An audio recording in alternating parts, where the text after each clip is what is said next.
of the Texas Rangers, starring Joel McRae as Ranger Jace Pearson. Another authentic reenactment of a case transcribed from the files of the Texas Rangers.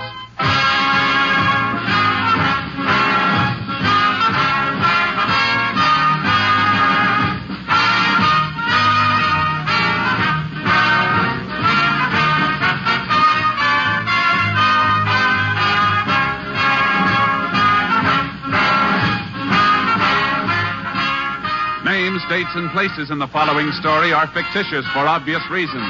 The events themselves are a matter of record.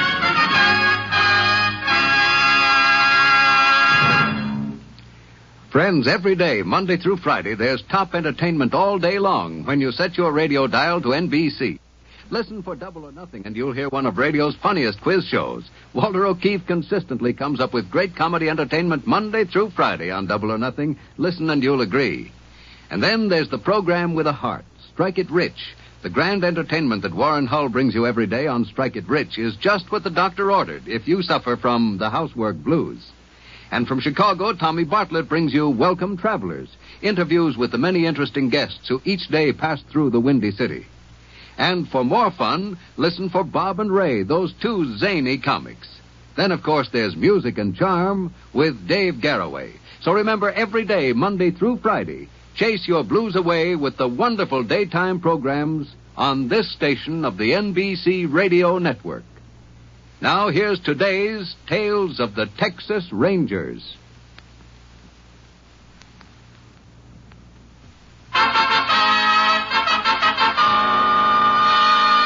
And now, from the files of the Texas Rangers, the case called Illegal Entry.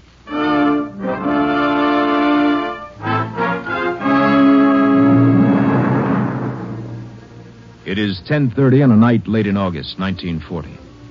In the southwest Texas town of El Corso, near the border, the streets of the Mexican section are dark and quiet. A man stands smoking a cigarette in a doorway on one of the darker streets.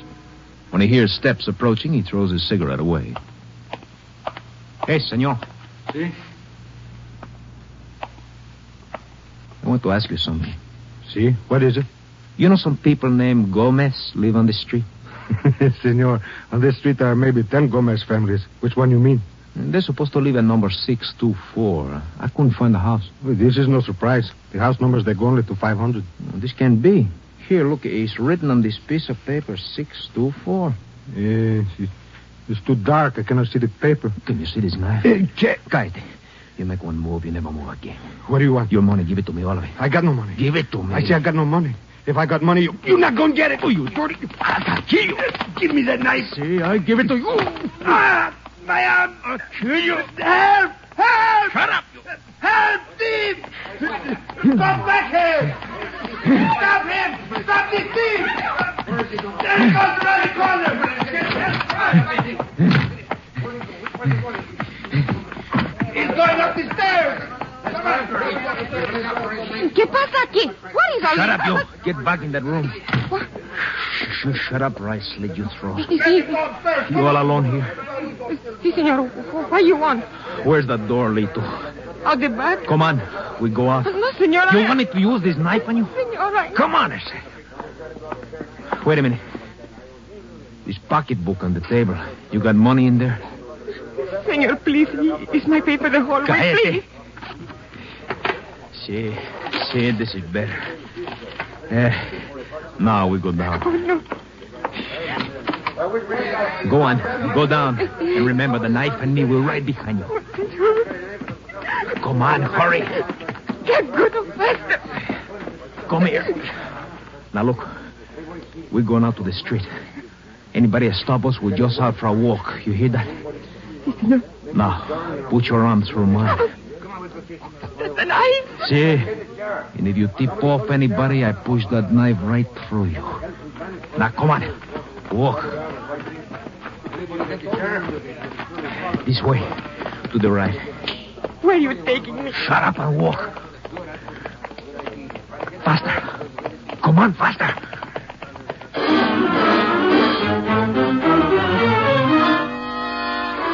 The people searching for the fugitive became suspicious when they saw a light on the Maria Santos front door and failed to receive an answer to their knocking. The sheriff was summoned. When he gained entrance to the room and saw the back door open, he phoned for assistance from the Texas Rangers. Rangers Jace Pearson and Clay Morgan were assigned. Ranger Morgan arrived first, and after a preliminary investigation, went out to his car to send a radio call. Can KDXA give lab crews approximate time of arrival? Lab crew will be at El Corso within 2 hours. 10-4, Unit 22 clear. KDXA Austin. Over here, Jace. Been here long, Clay? Oh, maybe half an hour. Left the sheriff in charge upstairs. The report I got said a hold-up man stabbed somebody. Yeah, and then took off. Happened about 2 hours ago. Fellow hurt bad? Just his arm. He helped chase the thief. People around here think the man went into this building. What do you think? I know he's not here now. There's a room upstairs with a back door open. Man could have gotten in and taken the girl that lived there along with him for protection. Sure she wasn't in on the deal? Well, I thought of that, but the fellow who was stabbed said there was only one person. The stuff from the girl's purse is dumped all over the place. She could have been robbed, too. Anybody get a good look at the thief? The victim said the man was Mexican. Couldn't see his face, though, too dark. Any possibility of prints up in the girl's room? Well, I found a few on her purse, pretty blurred. They could be the girl's. I called the lab anyhow. Uh-huh. Well, looks like our best bet's to find that girl. You have a description of her? Better than that. Found a picture in her room. Yeah, one on the left is her. I'm going to take it over to the sheriff's office now and put it on the wire. Anybody doing a house-to-house? Yeah, the deputies are taking care of that. Well, I better get moving. You coming along? No, I reckon I'll get upstairs and have a quick look around. And I'll give those deputies a hand looking for the girl. Okay, Jay. See you as soon as I get... Clay? Oh, hello, Sheriff. Oh, howdy, Jace.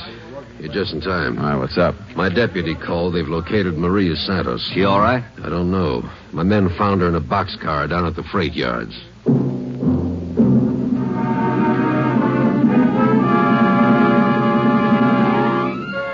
When we arrived at the freight depot, we saw attendants carrying Maria Santos on a stretcher toward an ambulance. She'd been badly beaten, but she was still conscious. We decided that since she was the only person who had seen the man we were after, it was necessary to get a statement from her immediately. I got the doctor's permission to question Maria on the way to the hospital. As soon as she was settled in the ambulance, I climbed in. He could still be around the yard somewhere, Clay. Yeah, Sheriff and I'll go over the place with a fine-tooth comb. See you later, Jace. I'm Ranger Pearson, Miss Santos. Oh, do you find him yet? No. That's why I'd like to ask you a few questions. Will it hurt you too much to talk? I can talk, senor. It's only that... Oh, my side. Did he stab you? But when we walked to the freight yards, he held a knife at my side and he kept sticking me. You get a good look at his face? Oh, si, senor. The face I will never forget. Have you ever seen him before? No, senor. I don't think he's from El Corso. Maybe he's from Mexico. Can you give me an idea what he looked like? Something that'll help us identify him. Well, he had 2 scars. What kind of scars? One under his eye, a little one, and a bigger scar at the corner of his mouth. Make him look like he's always smiling. But this man, he's not the kind who smiles. Did he take you directly from your room to the freight yards? Si, senor. He made me walk through the streets with him. Sometimes we passed people. I wanted to yell, but he held a knife at my side. He kept sticking. What happened when you got to the freight yards? Well, we walked and we keep on walking. I was tired, but he wouldn't let me stop. Then I heard the jeep cry. The sheep? You see, on the freight train. The train began to move, and all of a sudden, this man, he get excited. He make me run over to a boxcar that stand by itself. Was that when he hit you? I think so. It's hard to remember now. Did you see where he ran after he hit you? No, senor. The last thing I remember, I see his face. His mouth that looked like he was smiling. And you don't have any idea if he ran toward that moving train? No. Senor, this money, you think maybe he get away on the train? That's hard to say, Miss Santos. We're going to do our best to find out.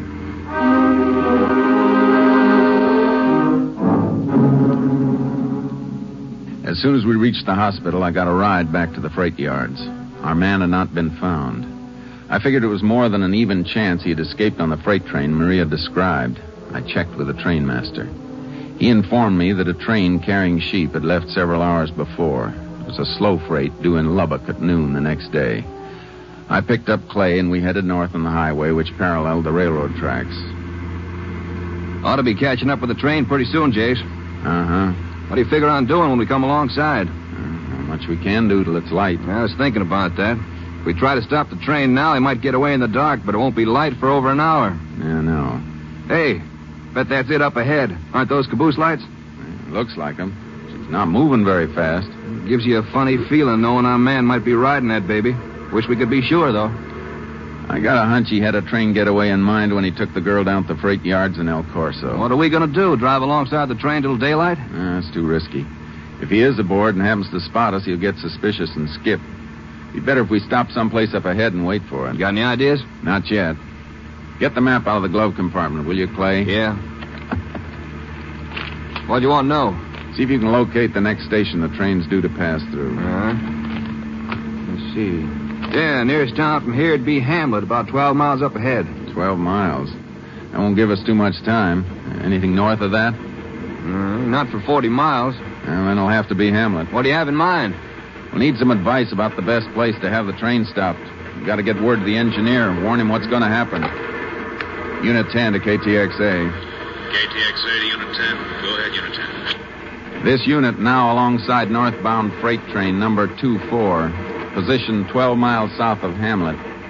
Believe man who committed El Corso holdup aboard train. Can KTXA relay message immediately to Railroad Operations Chief? Can do. What is the message, Unit 10? In order to make search of train as early as possible after daylight, this unit requests that engineers stop train at some suitable point north of Hamlet, Texas.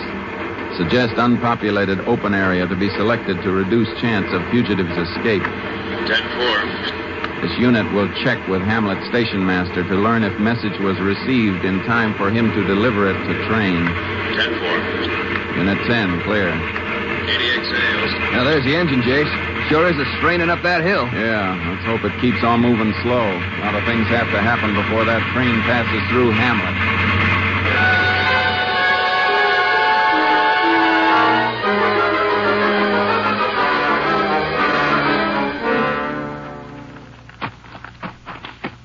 The door must be around the other side. Yeah, sounds like the station master's doing some typing.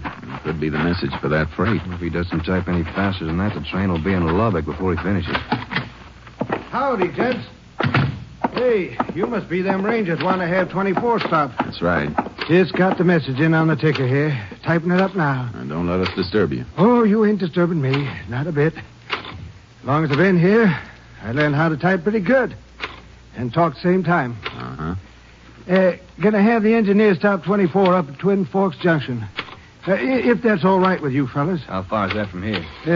18 and a half miles. Or it'll be good and light time she gets there. Pretty flat country? Oh, flat in the palm of your hand. You can see 2-3 miles both sides of the track. That's fine. Hey, isn't that the train? Yep, that's her.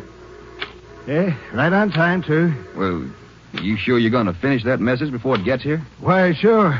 She's got a good quarter mile yet. Here we are. Now, just get me a couple of order hoops, my lantern. I'll be ready. Can we help you? Nope. I got 'em right over here. Yep.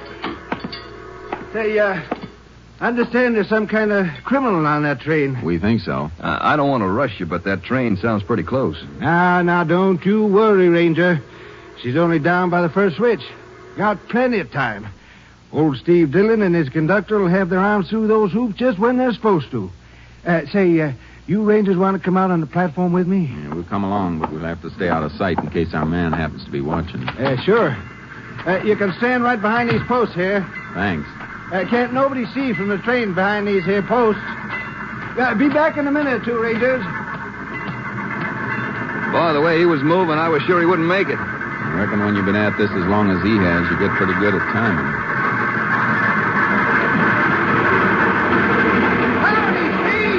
Engineer got the one hoop. Yeah, keep your eyes open, Clay. Maybe we'll spot somebody aboard. Not if he'll poke his nose out now. Probably sleeping. Maybe so. Mostly sheep card. Not likely he's in one of those. Yeah, it's hard to say. There's enough others for him to hide in. Grab her, John!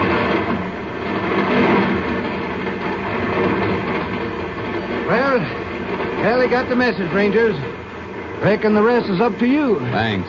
Come on, Clay. Let's go meet a train.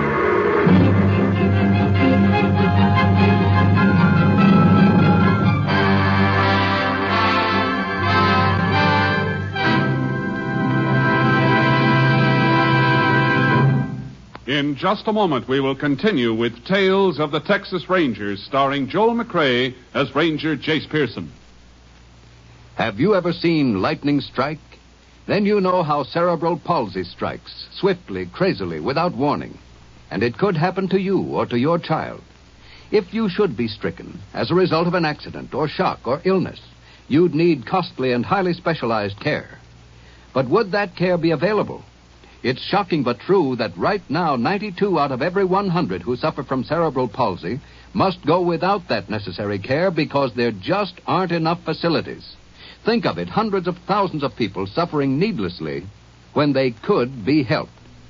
But in spite of this tragedy, there's still hope, real hope that stems from present-day research and treatments. You can help the more than 550,000 sufferers of cerebral palsy get these vitally needed benefits and become self-sufficient citizens.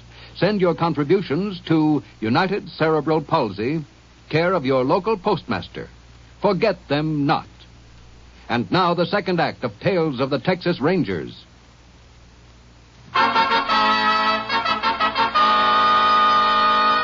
We continue now with Tales of the Texas Rangers and our authentic story, Illegal Entry.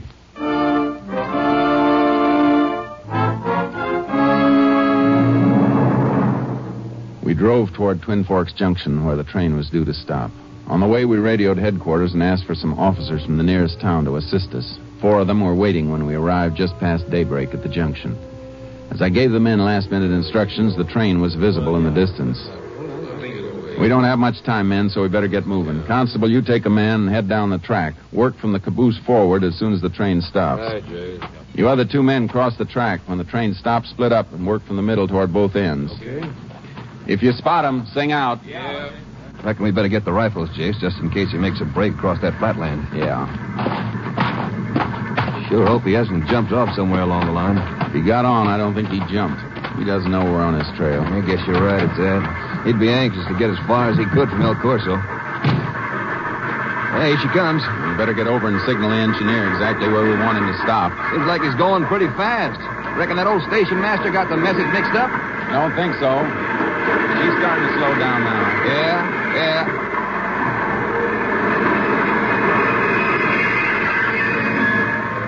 Let's go.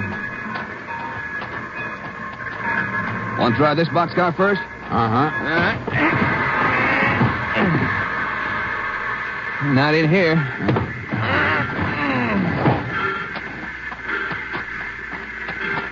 Next one's a sheep car. Probably won't find him in there. And we just check to make sure if he... Clay. Huh? That gondola car down there. Yeah?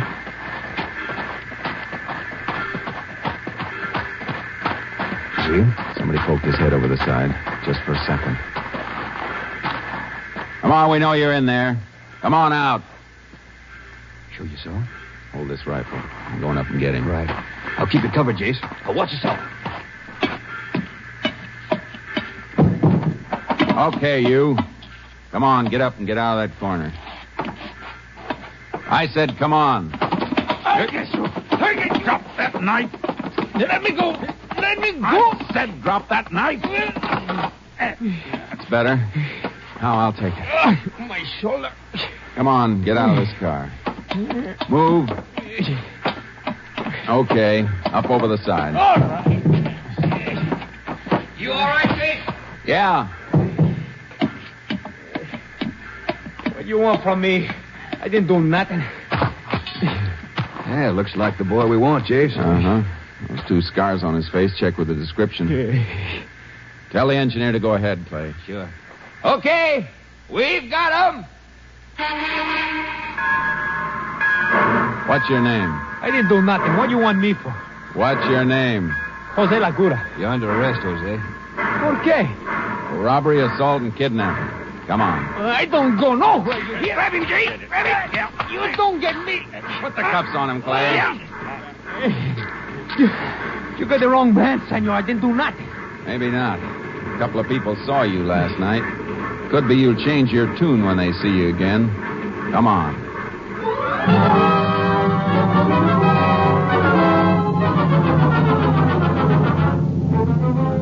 We took our prisoner back to El Corso and delivered him to the sheriff. For 2 hours, Jose denied all charges against him. At noon, the sheriff had him taken back to his cell. We phoned the hospital and learned that Maria Santos and Felipe Rivera, the man who had been stabbed, were both well enough to come down and make an identification. I picked up the two witnesses, and at 1 o'clock, we walked along the courthouse corridor. Senor, you're sure when I see this man, he will not hurt me? There's not much chance of that, miss. He scares me. Just to remember him is enough to make my backbone cold. I'd like to have him alone for 5 minutes. Only 5 minutes. He is a bad one, this man. Yeah? Just go right in. Gracias, senor. Well, that's what we wanted to know. You have a record of the girl's name? Yeah, I'll hold on. Getting some interesting dope on our board, Jace. Good. You remember Miss Santos and Mr. Rivera? Sure. Both of you feeling better today? Oh, si, senor. Much better. Si, senor. The sheriff in the next room? I'm doing some paperwork. You folks make yourselves comfortable. I'll be right back. I got the witnesses outside, Sheriff. Yeah, fine, Chase. I'll phone upstairs and have my deputy bring Jose down. I'll be in there as soon as I finish this report. Okay, Take your time. So long. Come here a second, Jace. Uh-huh. Seems Jose is quite a record, here and in Mexico. What's he been up for here? Petty theft. Came over on a labor contract about 15 months ago. Got a 60-day sentence after he'd been here a month. He's deported as soon as he was released from jail. How about in Mexico? He's wanted there for armed robbery. Could be why he didn't head back over the border after last night. There might be another reason. What's that? A girl by the name of Lupe Alvarez. How does she fit in? Jose used to go with her. At his trial, he told the judge he stole the money so he could marry her. Howdy, folks. Reckon you can identify the man who roughed you up last night? I no see him, senor, but if I hear his voice... I will know his face. It's hard to forget. Yeah. He should have been down here by now. I better go see what's holding up the works. Remember now, when he comes in, you don't have to say anything till he's out of the room again. Just take a good look at him. You will ask him to talk, senor? Sure, we'll have him talk. I'm still afraid, senor. Now, you don't have to worry about a thing, Miss Santos.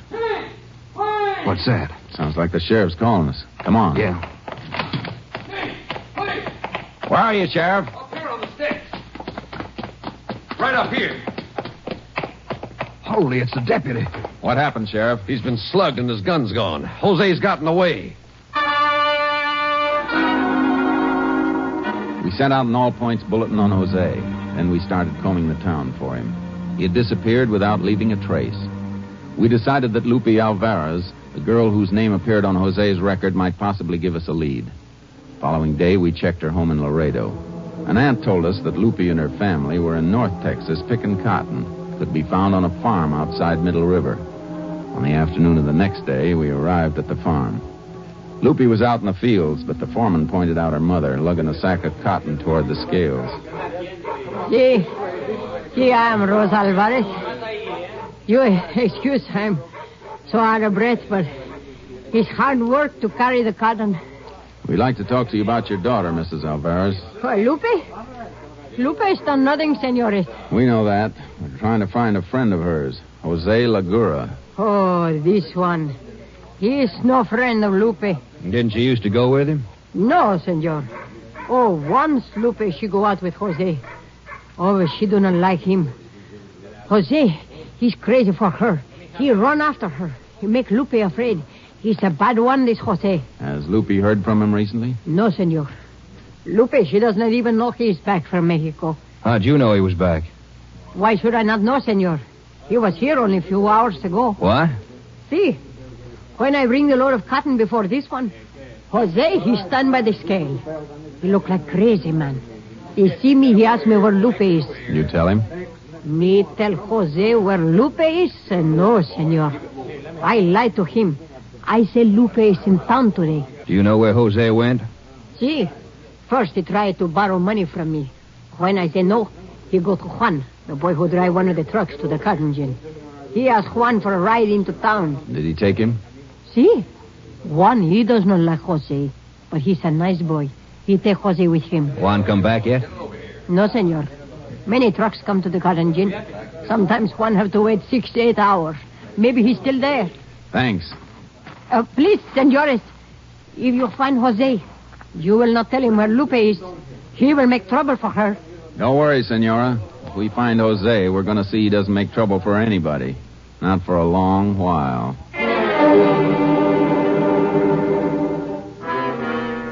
We went to the cotton gin and found Juan, the boy who had driven Jose into town. His truck was in the middle of a line of trucks which moved slowly toward the gin. Juan told us Jose had borrowed $3 from him and gone on into town to get something to eat. He'd asked Juan to wait at the gin, saying he wanted to ride with him back to the farm. We decided our best chance for picking up Jose was to watch Juan's truck. We stood behind an empty wagon near the gin and waited. I don't know, Jace. It's been over an hour. Maybe we'd have done better to cover the town instead of waiting for him here. Maybe, but I think he'll head back here. He wanted to get out to the farm, make another try to see Lupe. He could have walked. Not likely he did. 6 miles out there. He knows he's got a sure ride here with Juan. All the same, I'd feel better if I knew exactly where he was. Don't forget he's got that deputy's gun and Clay. Huh? Walking toward the truck. Yeah. Look at the way he's staggering. Hey, Since he didn't use that $3 for food. Why you Let's sit go. up there like that, huh? Come on, you come have a drink with me, huh? Hey, Juan. You're no good. You work all the time. What's the matter? You work all the time, Juan, huh? Forget about Juan. You can talk to us now. What? No. Stand still, Jose. Get the gun, fight. Yeah. I got it. How you find it? The dirty one, he tell you, huh? Come on, Jose. You're a popular boy back in El Corso. We want to get you there fast. No, I don't go. Let's get moving. No, I don't go to El Corso. It'll only be for a little while, Jose. And I think the state will give you a more permanent home.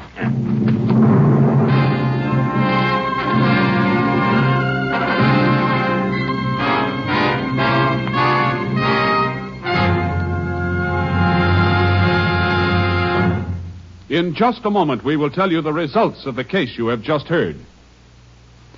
Later today, friends, you're invited to hear the sparkling premiere performance of a new radio series, Best Plays. Best Plays will present a series of one-hour adaptations of many of the nation's great stage shows. Today you will hear Maxwell Anderson's Winter Set, co-starring Burgess Meredith and Maureen Stapleton. Then later be sure to hear Meredith Wilson's Music Room. Meredith will bring you the finest in recorded music as well as interviews with some of the music world's greatest artists. Yes, Meredith Wilson's Music Room is another new addition to your Sunday lineup of great radio listening on the NBC Radio Network. And tomorrow, you'll hear more top musical entertainment on NBC. Monday's musical offerings this week include Eleanor Stieber on The Voice of Firestone, Dorothy Warrenshold and Gordon MacRae on The Railroad Hour, and Michael Rabin on The Telephone Hour. So make your Monday evening listening a relaxing pleasure by tuning to all these wonderful musical shows. Now here is the conclusion of tonight's Tales of the Texas Rangers.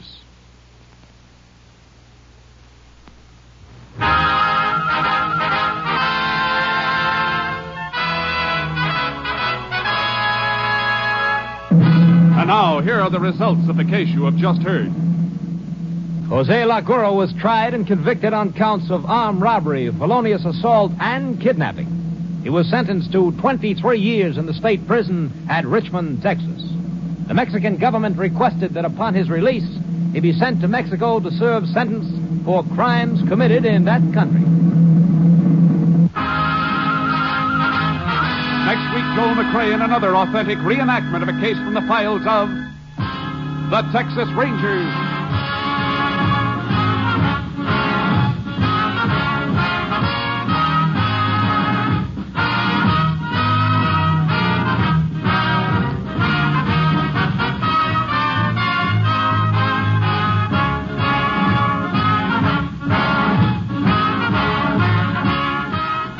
Joel McRae is currently seen starring in San Francisco Story, a Warner Brothers release. In the cast, you heard Herb Ellis as Ranger Clay Morgan. The role of Jose Lagura was portrayed by Tony Barrett, and Lillian Bayef was Maria Santos. Jeanette Nolan was heard as Rosa Alvarez. Hal March played the role of the sheriff, and the station master was Jan Arvin. Technical advisor was Captain M.T. Lone Wolf Gonzalez of the Texas Rangers. This story was transcribed and adapted by Charles E. Israel, and the program was produced and directed by Stacy Keith. Hal Gibney speaking.